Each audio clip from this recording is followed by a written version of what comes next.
Welcome to the Rainmaker Podcast, where we elevate marketing leaders inside and out. I'm your host, Veronica Rami, master marketer, executive leader, and mentor to ambitious marketing leaders wanting to advance their careers. Each episode is filled with genuine, unscripted conversations with some of the world's top marketing experts, accomplished leaders, and industry trailblazers representing brands, both large and small.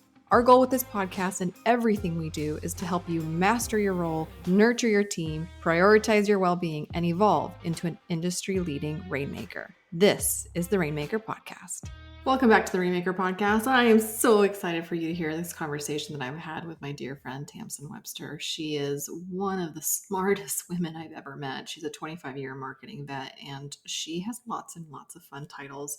She is a designer of messages, a message designer. She is an idea strategist. She works with some of the biggest names and TEDx speakers that you can possibly imagine. And she has this incredible way of getting people's ideas to be adopted, to be integrated. And anyways, a couple months ago, she wrote this beautiful newsletter from her Message Design Institute, and it was all about identity being the greatest influencer. And I happened to be writing a book about identity marketing, so I knew I had to have Tamsen on the podcast to talk about all things identity. And then towards the end of the conversation, we talked into her identity as an author, how that changed with the release of her first book. She's about to finish her second book called Say What They Can't Unhear.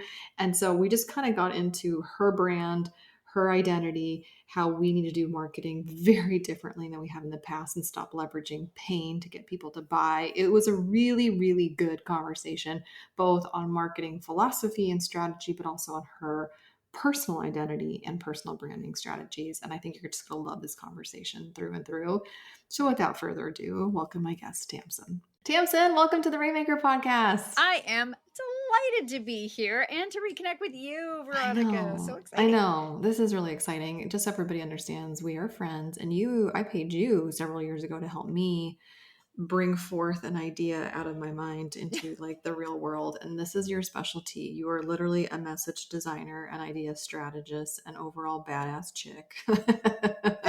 I'll take it. You are, and you do some really cool things, and you're a phenomenal speaker. You're one of my favorite female speakers also on the circuit. You just have a really great way of just articulating fun things. I still talk about the red thread and talk about the Greek mythology and going through the maze and it's just so juicy. Oh, thank you. It's so good.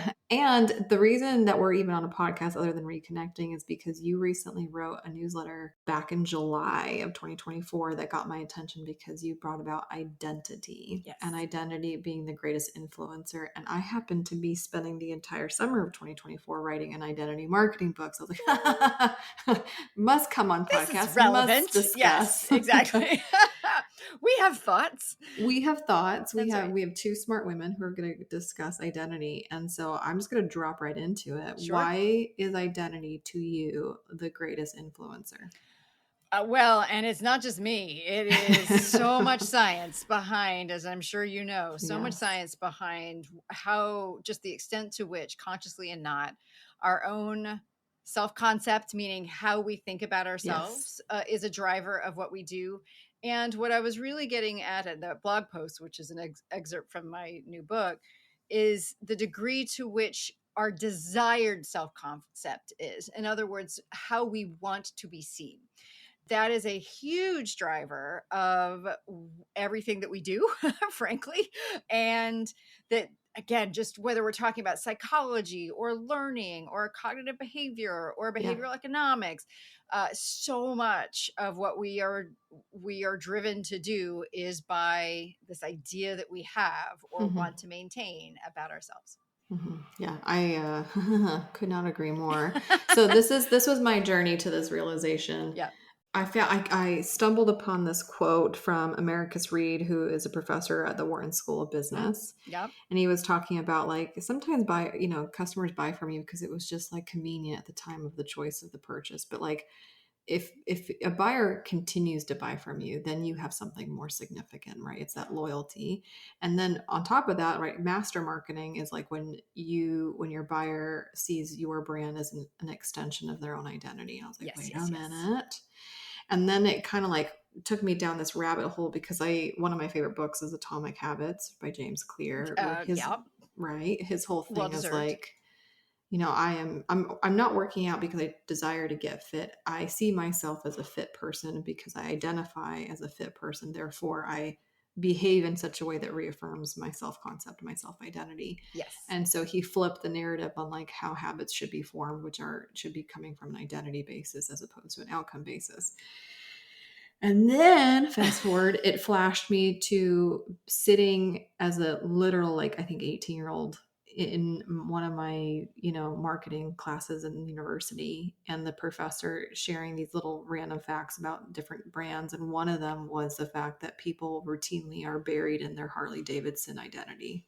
Like families will have custom designed, custom built caskets that are Harley Davidson logo. Yes. And their family members will be buried in their, their riding leathers. Yep. And like this one man in Ohio literally had himself buried riding his Harley taxidermy style in a plexiglass that like required more Oh my gosh. burial plots to be purchased. Do you know Shelley Paxton? I do not know who she is. Oh, you need to know her. She is the former CMO of Harley Davidson, a friend and client. And so and she's an amazing speaker, and she is, as you would expect, a badass. Okay, well, you might want to. Yes, I'm happy to make that introduction. Yeah. You. I'm like, oh my gosh, well, if you love Harley, then you need to talk to Shelley. Well, it's the opening of my book, so I must speak to her. You must. I must speak to her. Yes. But yeah, like it went down this rabbit hole of like, is your brand, or in your case, because your specialty is ideas, right? Like, is your idea, is your brand, is your invitation to become so powerful, so entrenched in a reaffirmation of how I identify. Yep. Like that's what wins the game. Oh, absolutely. I mean, and it's because here's the thing. I mean, we as humans do not operate so let me frame it positively so it makes more sense. As humans, the only way we operate over the long term is in line with our own internal logic. Right. And our identity and how we see ourselves and how we want to be seen, and those things that make us feel that way, whatever that is part of that internal logic. So if we are not conscious of not only what about what we're offering, and I use idea roughly, but it means your offering, your approach, your products, your services. If you're not clear on how that can or where that can align with people and what it can do for them, you're missing the very reasons why they would stay with you long term. And that's a huge part of it. It's just because it's not only it has everything to do with the content of the message that we deliver. It needs to be about how do we articulate those pieces of what makes this approach or this product or this brand what it is, not just why do they do what they do or why do we do what we do. But here's what we miss all the time. So thank goodness for Simon Sinek and getting the why out there, because if people don't understand or don't agree and don't want the reason why you're doing something, you're kind of dead in the water. But even if you do agree on why someone is doing something or the outcome it will deliver and that's valuable, we still will not stay long term with a brand, a company, a person, a friend, whatever, where how they get that thing doesn't align with how we see the world, with our own elements of identity about how people should behave, how they should interact, et cetera, et cetera. So that to me is why it's so critically important to understand that way up at the beginning, not just in your brand messaging, but truly kind of at the core of the philosophy of the business. I mean, mic drop, call this podcast done. that was so good. Well, and yeah, I think it's funny because, like, to your point, I think this is why a lot of us are doing marketing backwards, because I think so much of marketing is stressing what people will get, what outcomes will be reached or achieved in the purchase of a service, a product, an offer, or whatever. And less so much, which is, I think, a failure. It's like, by buying this, it also helps you become this or become a version of you through this transformation of this purchase. Thoughts? Yeah. I mean, one of the things that I take issue with in my book, because I generally take issue with it anyway, is messaging at any level that makes someone's identity conditional on behaving or doing the thing that I want them to do, and that I'm hoping that they will do. The real stress that I make in the book is that, when we think about identity, whether that's messaging, whether that's marketing or whatever, one of the pushbacks, and I'm sure you've heard this too, is people are like, how could I possibly account for all the different identities that people have out there? Good point. And it's this, there is this one piece of identity that is generally true. I haven't seen anything that says it's not or whatever, but there is one thing we can rely on, thanks to, again, learning theorists, psychologists, etc., and that is that people want to be seen as smart, capable, and good. They don't have to believe that they are, but they absolutely will behave long term in a way that reinforces that desire to be seen as smart, capable, and good. And so much of marketing, so much of persuasion, so much of just advertising is, if you really kind of pull back and think about what it's doing, it's basically saying to people, you will be smart, capable, and good if and when you do this. But that presupposes that that person is not currently seen as smart, capable, and good. And that's not something, again, long term, that we will accept about ourselves, that we have made those kinds of choices. So despite just being kind of icky, which I think is a fine reason not to do something because it doesn't feel right, it doesn't work long term, because there's this great quote from Nietzsche, which I will paraphrase because I can't remember it exactly, but it's in the book. It talks about how, I have done that, says my memory. I could not have done that, says my pride. And eventually memory yields, right? So basically memory yields to pride, saying I could not have done that. Who I am and who I see myself could not possibly have done that. And even if we did, our memory will rewrite the narrative so that it was the right decision.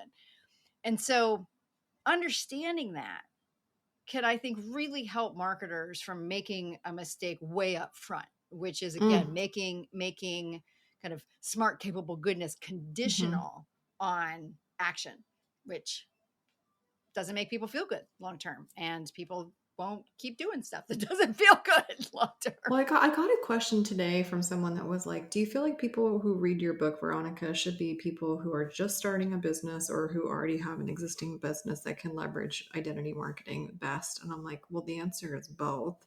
Right. But then I was thinking about it, and I don't know how you feel about this, because I know you still work with organizations, you work with private clients to help them implement and have their changes and ideas adopted. And so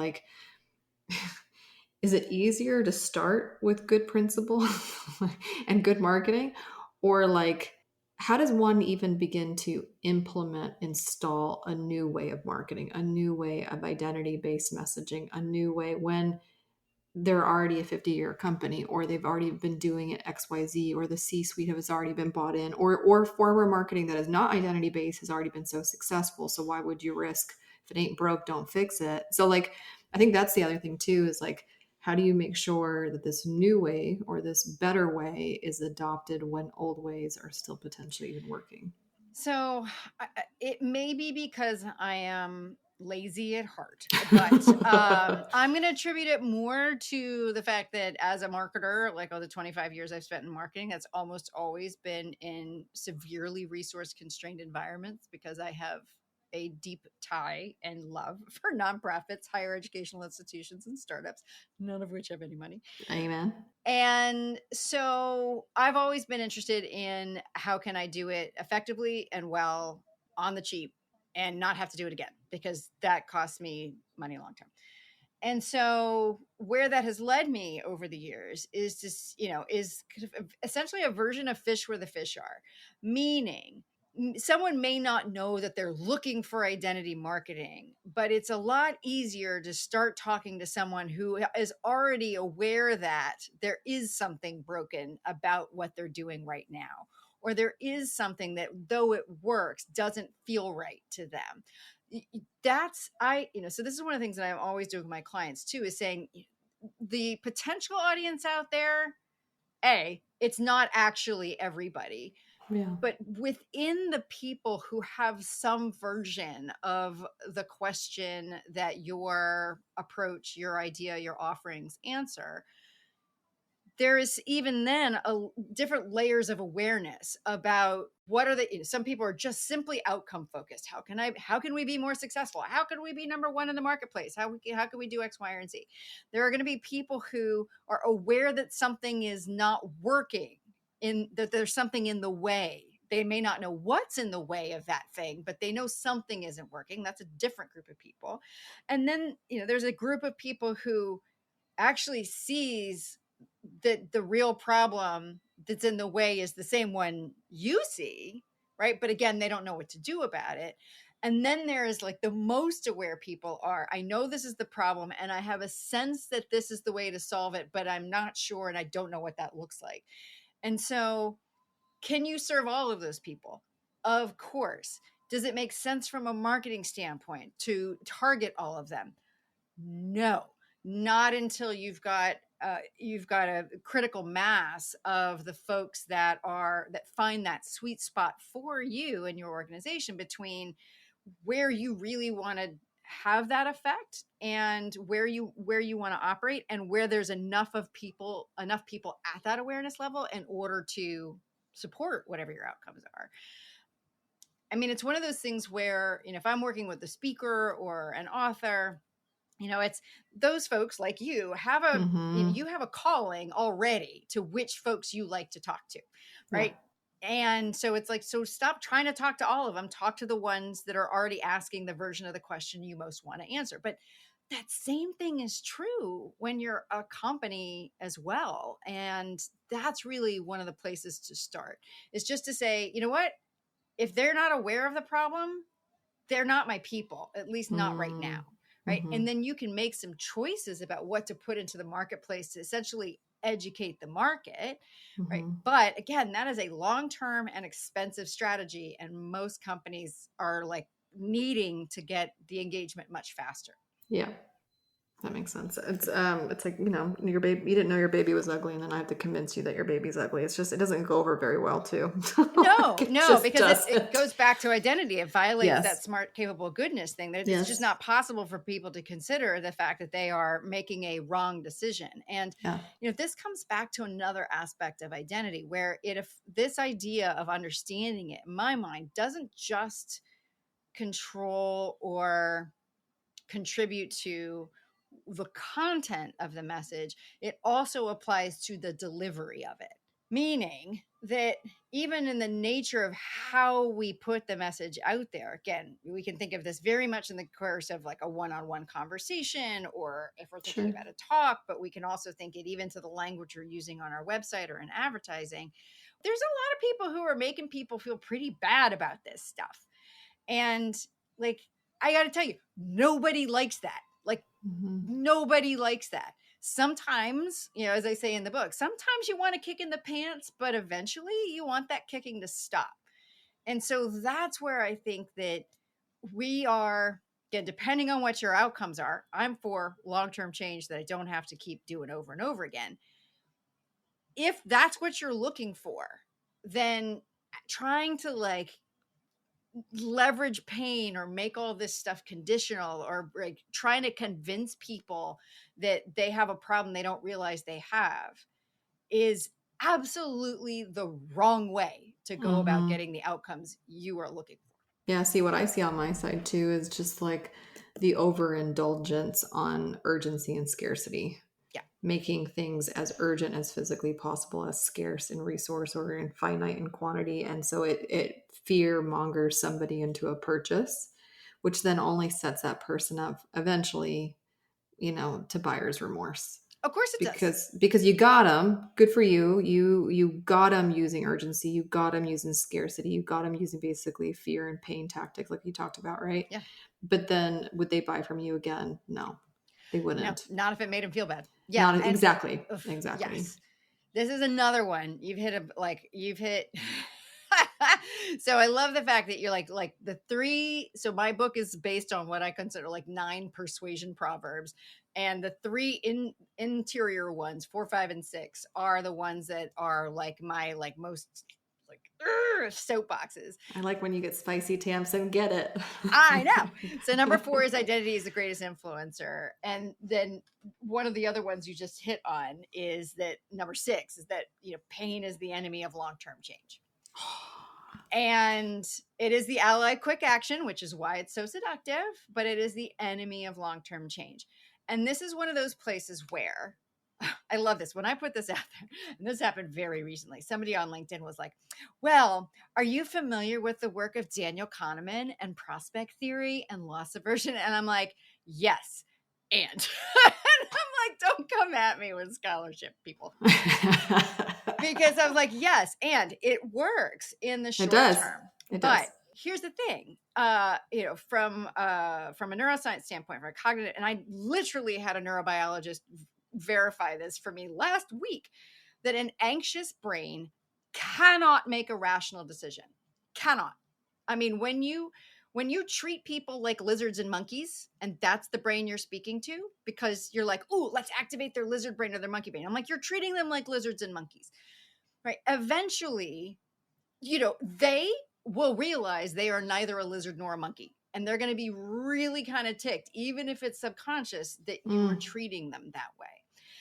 And so, it's not a rational decision, which, to your point, when they calm down, when they're out of that anxiety situation, that rational brain, their actual human, well-developed, smart, capable, good brain takes over and goes, wait a minute. Yep. Right?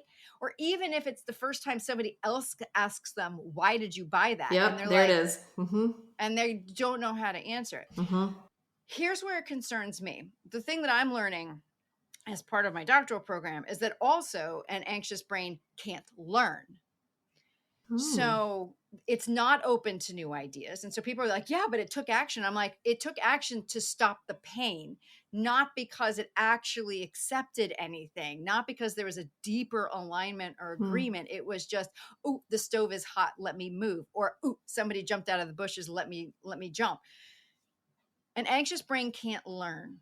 And so once you know that an anxious brain either can not only not make a rational decision, but also cannot learn, and you are trying to create a long-term change, there is a point where, at least how I see it, you start to wonder about the ethics of continuing to do that. Because who benefits when you persist in forcing people into an irrational, ignorant decision when you know that is not a rational or a well-considered decision? Like, to me, once you know that, it becomes really hard to go, yeah, but it works. I mean, again, if that aligns with somebody's ethics, fine. Again, it's like all of this comes down to what your principles are. Sure. Again, my declared bias is for long-term change and to defend people's desire to be seen as smart, capable, and good as strongly as they will, which to me means the end of pain-based messaging. Now, let me be clear. This doesn't mean eliminating the acknowledgement that someone is experiencing negative consequences or pain from having a problem that they know about, or having a question go unanswered that needs an answer or needs a better one.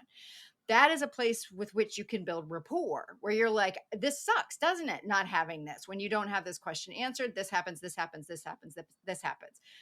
That's important for someone to understand that you see the world the way they do. Yeah. I make that a very distinct, but that is very different than inducing pain so that you can then be the one that removes it.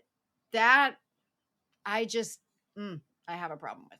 Well, because one requires empathy and one is like a sociopath. Like there is no empathy. I really do think that some of the world's best marketers are just highly sensitive people, or straight up empaths.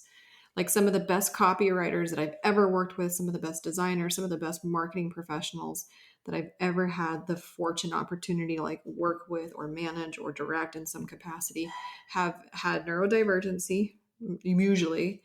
they're highly sensitive or they're straight up empaths. They just have an ability to feel, and then that translates through into their copy where somebody reading it feels seen and heard and understands that there is an enemy outside of both of us that is taking away their ability to be smart, capable, and good, to your, Yes. use your words. And so like that becomes the common thing that we are there for, united and overcoming together. That's a very different invitation. It's a very different marketing approach than being scared into thinking that the world will fall apart if you don't buy in this very particular moment in time, which is not true, but that's certainly how I think a lot of online marketing principles have certainly resorted to, especially with obviously ads and things like that. I have a intrusive question. I have Go a ahead. personal question to ask you because Sure. you are such a role model to me in many ways. And I'm very much a novice in this book writing process, while you are now literally within a week or two of releasing your second book, Say What They Can't Unhear. I have your first book in my cabinet right behind me, FYI. And so, you carry many identities yourself, right? You business owner, mother, speaker, author, writer, idea strategist. I mean, you carry lots of titles, lots of different identities. Student now. Yeah, student now, mentor to many, role model to me. Like it's interesting to me when I think about my own identity. I was having this conversation with my team. Like, do I need to go back to, this is really a question that we're like literally conversing about internally.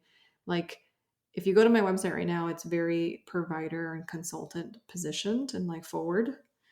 But now with the book coming and all these different things, I'm like, I think it's time for us to position me. Not that I'm removing my identities. I'm not releasing parts of myself. They're all true and good. But I'm also being strategic about which album I get to position first. Like which part of me, which identity do I want to position in the forefront? Yeah. And I remember our mutual friend, Andrew Davis, who we both love and admire. He had like a newsletter that came out a couple months ago now at this point too, where he was like, is it time for you to position yourself as a speaker first, consultant second? And he made this whole argument about how you position yourself first really matters about what you're trying to attract. Yep. How have you navigated your own personal brand positioning? Because you carry a lot of identities. So which one goes first? How have you made those decisions? I'm wrestling with it right now. Yeah. I wish I could tell you This is the honest answer. that it's like nice, like that it's rational and strategic in the way that we traditionally think about it. But one of the things that has been, and this builds on what you're talking about Please. empaths and highly sensitive and neurodivergent. One of the things that's been very eye-opening for me as I now officially study how people come to understand and adopt new ideas is how much we, to use the scholarly term, privilege rational, like as in I have words for this and I can put it into words and I can make the words work about why this makes rational sense. Mm-hmm. And yet learning theorists, and which draws very much from psychology and neurobiology as well, recognize very much that isn't the whole story, right? There's knowledge that we carry in our bodies, and people are being like, that sounds woo. And I'm like, I know. And to borrow the phrase from my friend Laura Belgray, I consider myself to be woo adjacent. I'm interviewing her next week. Mm-hmm. Yes. She describes herself as woo adjacent in her book. And I was like, yes, that is also me. But the thing is, we do know this, right? So I believe that each of us experiences these other kinds of knowing. Just as an example, I brew tea every morning and I set a timer, but almost always, I get that feeling in my body that it's like, it's about time. And I'll be like, all right, Alexa, how much time is left? And they're like, you have 10 seconds left on the timer. Like, again, there's knowledge. You can feel when somebody is off, right? You can sense a dangerous situation. Cities have an energy that, again, there's other forms of this. And so, there's, related to that, I remember, I think, so I love reading mystery novels, and I'm a completist. So I went and read like all the Agatha Christie novels. And I believe it's a Poirot novel where somebody is, it's either Poirot or Miss Marples, but the concept is women's intuition, and which most people would poo-poo. You could argue that's another form of kind of embodied knowing. And I believe it was Poirot who made that point of it pay attention, because what it really is, and I'm paraphrasing, is pattern recognition, right? This idea of seeing and feeling and observing pattern recognition. And when something sometimes feels off or feels right, it's because of this kind of, again, not fully rational, but internally logical alignment with what patterns you have previously seen to be true. So that's a huge amount of setup to say, I am wired, and this is from a very long, I like literally cannot tolerate a huge amount of what's known as cognitive dissonance or behavioral incongruency. Like it bothers me to no end in other people when what they say is different from what they do. And I try very hard. I'm not perfect, but I try very hard for there to be as little gap as possible. And so I will try on like ideas and approaches that other people suggest, or the way that you're supposed to do something. And if it just doesn't feel right to me, I'm out. And so, when it comes to marketing, I know that myself, I hate that. And actually I do. I literally do. I hear you. Because it is, and this is part of the reason why, it wasn't why I did it, but it was one of the things that helped me recognize it was the right choice for me, was to move from leading with Tamsen Webster and moving towards the Message Design Institute. Immediately put it into a much more comfortable place for me, because I've always been someone who the idea is supreme. Like I am in service of ideas. Like I help people help other people make change happen. Like that's my purpose in life. It's amazing. And so to be able to say, I am for this idea, right? Like I am part of the conduit for it, but I am for this idea, was again, something just very, very comfortable for me. So basically it's always been on like what makes sense both intuitively and intellectually to me about like which way to go. And because I have been, I think, very in tune to that, to say relentlessly pattern driven, it has ended up creating what other people perceive as a very stable and consistent brand, even though as people are like, oh, I like what you're doing with your rebrand. And I'm like, I don't even think of it that way. I literally don't. I'm just like, oh, it's another thing. It's just another outfit I'm wearing to a different party. And that's kind of how I feel about it. So I have told people I'm woo curious. I'm woo curious. And it's funny. I think entrepreneurship opens a portal to many areas of self-discovery, because it's constantly confronting you with how much you don't know in the pursuit of building a business from scratch. It's just wild. Absolutely. Same thing in like parenthood. Oh my gosh. Yes. Very humbling on a daily basis for all the reasons. And so I've actually had a lot of clients who are woo confident, like they're all in woo. And so I've certainly been exposed to many different doctrinal points about woo. But I'm grateful for podcasts like the Andrew Huberman podcast, the Huberman Lab, that they talk about like literally your stomach, your gut is your second mind. And just it's more than just, the woo stuff. It actually is science backed that we have intuition that drives serotonin and all of that. Yep. And so it's funny because like I would also probably describe 2024 has been a very intuitive year for me, that like I can't even really tell you what next month will look like for me, or even 3 months from now. And my sister got diagnosed with breast cancer at the end of 2023. So like I just walked into 2024 saying like the future is not for me to like mold all by myself, tight grip like I have in years past. Yeah. I'm going to like let myself kind of navigate intuitively or whatnot as I go. Yeah. And it has been a wildly different year, successful year, but just a very different year in the process. And even the book writing, I want to ask about that for you next, but like even in this book writing, I didn't know how to write a book. Like I didn't go to class. I didn't sign up for a program. I just did it Yeah.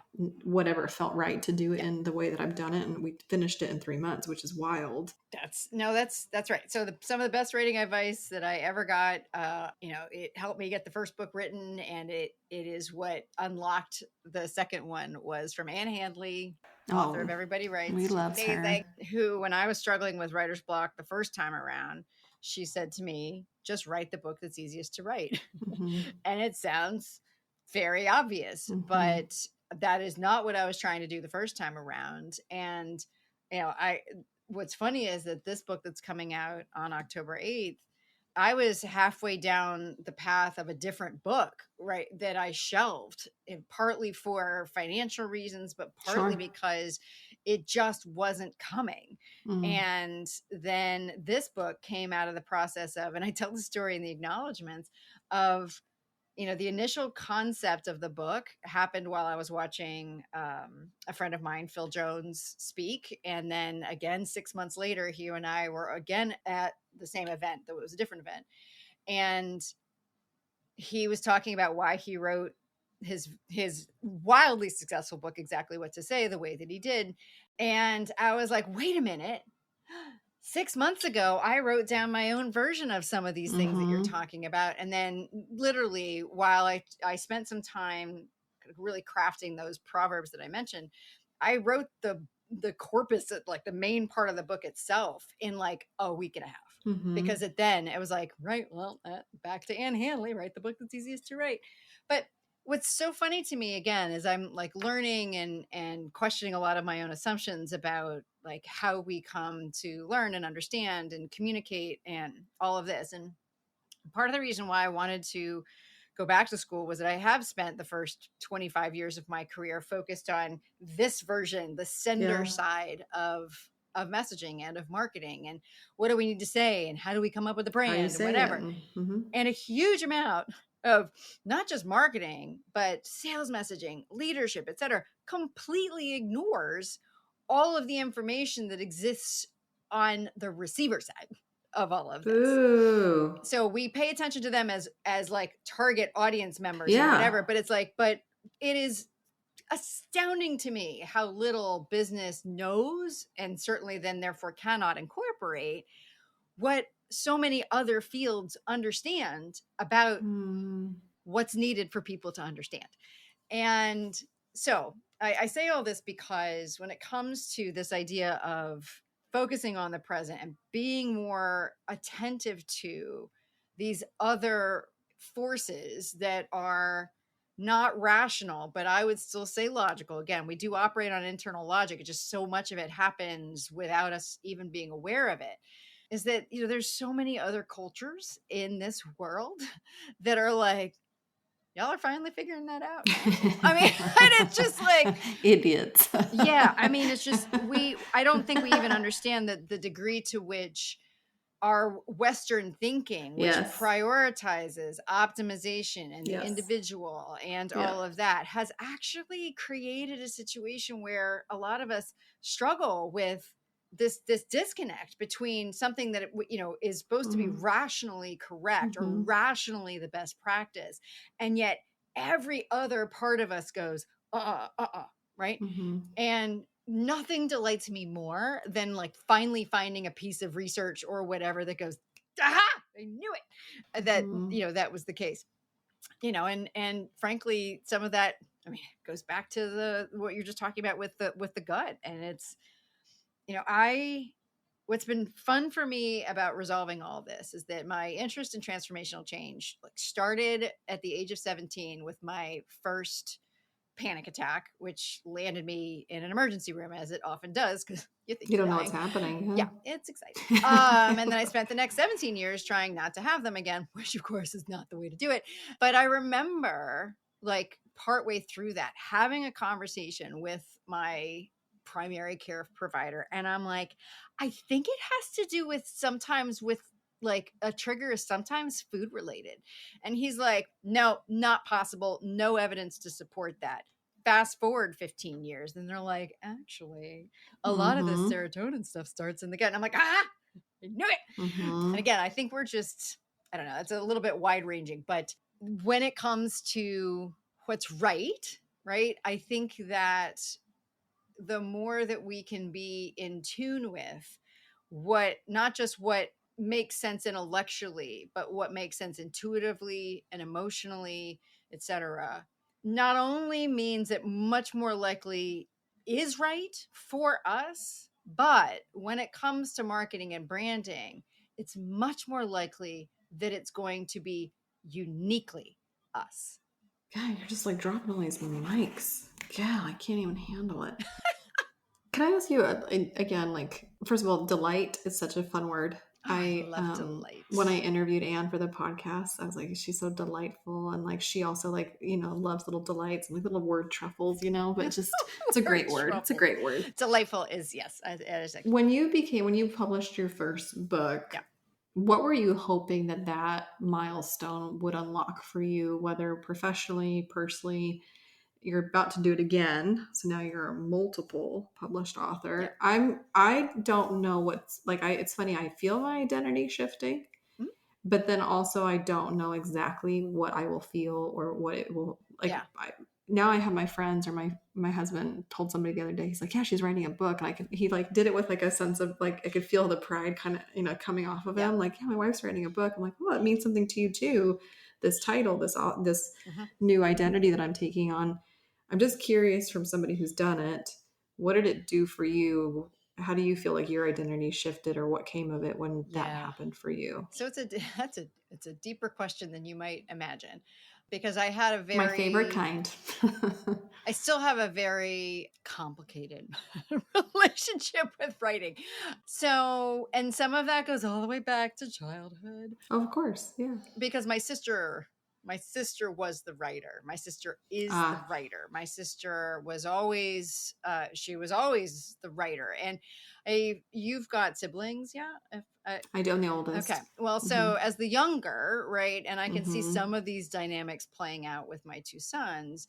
There is, when you've got somebody ahead of you who's kind of like blazing the path, and she was 4 years older. So there's enough of an age gap that there was kind of the emotional development is also super different.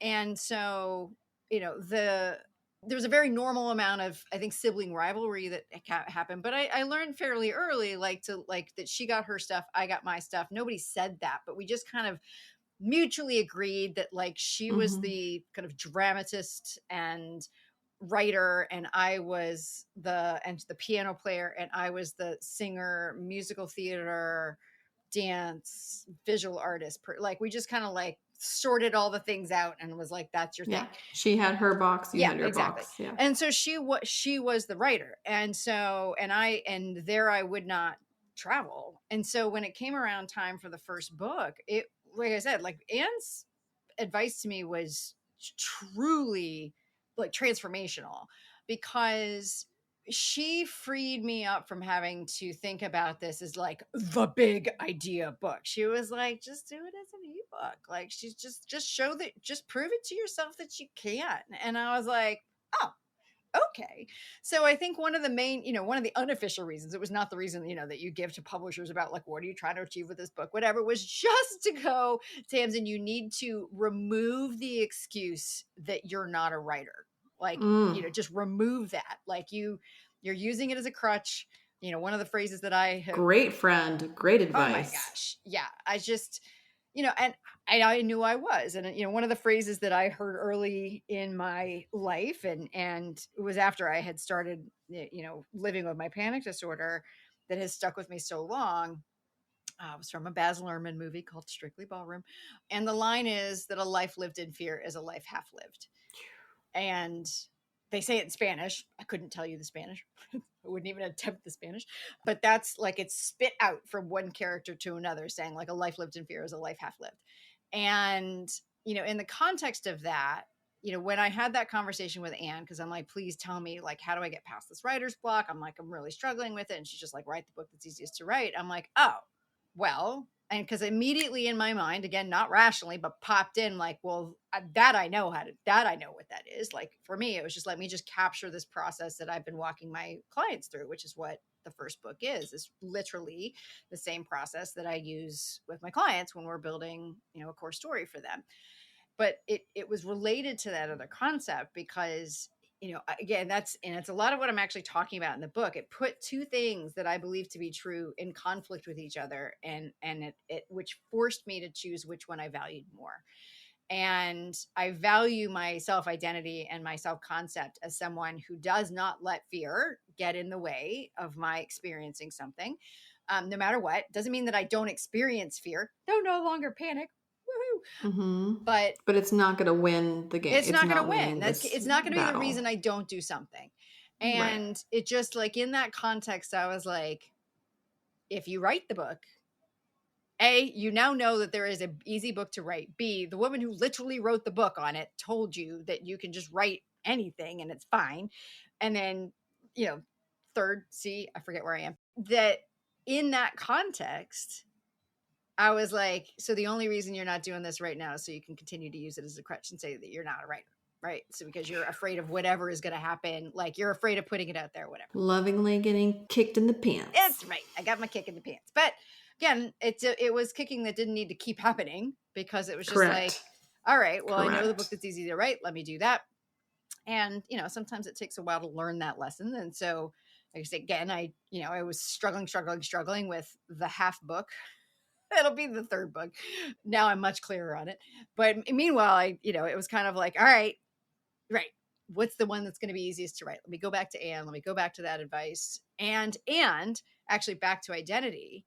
Part of what made this book, Say What They Can't Unhear, easy to write was, I am now of an age, which I feel is mathematically impossible, but I'm now of an age at 50 where I say to myself, there is, in fact, one thing that I am absolutely confident that I know just about as well as anybody else on the planet. I mean, and I'm not saying I know it from a scholarly standpoint, but like when it comes to day in, day out, 25 years of focus on one thing, that is, what do people need to hear in order to make a change that lasts? Like, I've been curious about it since that panic attack. I've been like working on it. I've been, whether it's been my official job or my moonlighting jobs, like I know this inside and out. That made this book very easy to write, because I was like, this was one where I was like, yeah, sure, come at me. Like this, like I am very willing to defend any of these principles, not only on intuition, which is how I argue for them first in the book, but experience, evidence, all of that. So it all ties together. Yeah. Well, it's like what our friend Jay Akunzo says, the power of a premise. Yeah. Like, this is a premise that you're willing, a hill of a premise that you're willing to go down fighting on it. So be it. Like, it's one of those. And so it just makes everything meaningful. Okay. I have asked you intrusive personal questions. Yeah. We have talked shop about things, all things identity, not all things, but lots of things concerning identity. I'm sure we could even have like a part 2, part 3 to this. Yes. It is only fair that the tables turn and that you get to ask me whatever you want for our final question of the conversation. So this is always curious to me, because if you could live, or if parallel universes exist, back to Woo Curious, and you chose a different path that would make you as happy as what you're doing now, what would you be? Ooh. Like, I, for instance, fairly sure that I'd be like a hairstylist.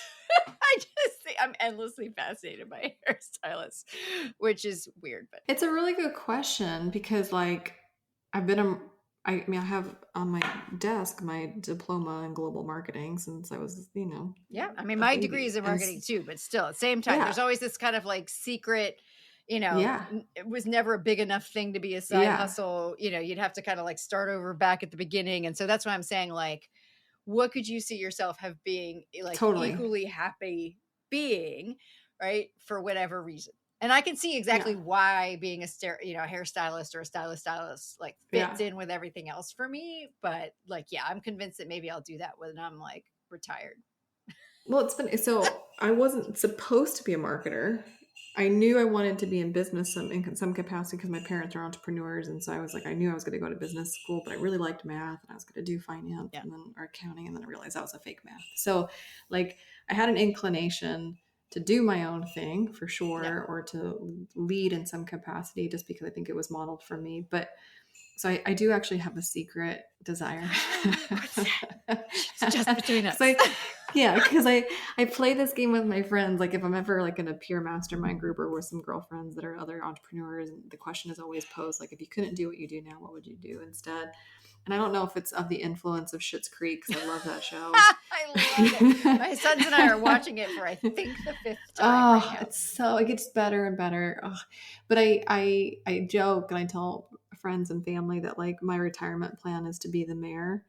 I think and not just because my married name is Romney, but like even before, I just think that like I have an inclination, or I think there's a desire, a curiosity, let's call it curiosity. There is a curiosity of what, Mayor Romney, Mayor Veronica would do. Like because I just have a really strong belief system when I'm so displeased with the national level of choices and things like that, not to get into any of that, but just I genuinely believe that people who change the world are small business owners and local politics. It's really your community that employs people that nobody would employ and gives opportunities to people who would never be given opportunities. Like it's really us here in our communities that make the biggest difference to those who would otherwise not be given opportunities and chances, right? I agree. And so as a marketer, I serve these people in some capacities, but it's like, I think if just between us and this podcast, I actually would love to run. I have zero desire for any big political offices, but I do have a desire to seek maybe local politics and change and influence. I love that. I love that. I'll go shake your hand and kiss your baby. Like, give it to me. I don't know. I do. I really do. Maybe one day. Yeah. Well, I mean, really one of the things that I've generally seen about, people who are drawn to marketing and things like that is that I think, it's a helper profession. It's like the business helper profession, right? And the other one is like, HR and that kind of thing. But for marketing, I think there's a scale, right? I think that marketers generally are like, you get to be an advocate both for the organization and for the audiences. And it is that scope. Whereas I think the folks that end up in HR get to do that same kind of advocacy, but they're much more one-to-one people. And I mean, I do love people. I believe, I'm a humanist at heart. I believe in people's power to fulfill their potential. I believe they're smart, capable, and good. And, and like I said, I like to say that I'm a starry-eyed realist. And, right, I think that, that's the whole reason I went into marketing as an undergrad was I wanted to be employed. And, I just, I was like, I want to be always able to have, employable skills. And isn't it funny these days that I'm thinking more and more that I'm also glad that I happened to get humanities degrees at the same time, because I think increasingly it's the humanities skills that are more adaptable and more appropriate for business now. So I agree. I totally agree. I love it. Love it. Love it. Okay, Tamsen. By the way, I wrote this down because I didn't want to forget. Words of affirmation are my love language of choice, and it's how I receive it. And I just have to tell you, you are like the walking definition of this embodiment of yes and. Oh. Like your whole career has been yes and. I think how you certainly serviced me as a provider, how I've seen you show up for your friends in our little space, like you are a yes and person. Thank you. And it comes so naturally to you, and even in your vocabulary, yes and I'm like, I just love that improv rule. Like there is no dead ends in life. It's just yes. I had a panic attack at 17, and yes and I carry it with me in this new way. Yes and I'm like, oh, what a great way to live life. I know. Yeah, it's I don't know why, when, or how, but I decided very early on not to live a life of regret either. Like, my personal theme song is Edith Piaf's "Non je ne regrette rien." I'm terrible at French. Italian I can do, German I can do, Spanish and French nope.